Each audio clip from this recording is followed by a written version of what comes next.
Hello guys, what's up? Ngayong araw nga po pala may tanggap tayo dito iPhone XS Max. Ang problema nito guys ay gumana ng front cam niya, kaya ngayon check muna natin kung totoo yung sinasabi ng customer.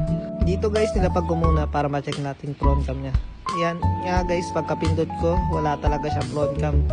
Nagre-recta back cam siya, nag-autofocus. Kaya ngayon gagawin natin to, samahan niyo ako, let's go.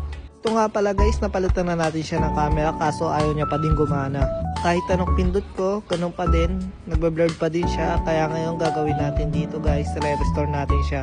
Palit kasi tayo guys ng camera sa iPhone XS Max, yung serial niya magiging 00000. Kaya din natin siya i-restore. Ito nga pala guys, re-restore na natin siya. And nga guys, dinownload ko na din yung OS niya kasi napakatagal mag-download niya. Naabutin din siya ng 2 to 4 hours kung mabagal yung internet mo. And guys, pinindot ko na, re-retain natin siya. Tapos pipindutin mo lang ang flash. Pagka flash mo, yan, pindutin mo lang yes. Tapos okay na yan, hintayin na lang natin siya matapos.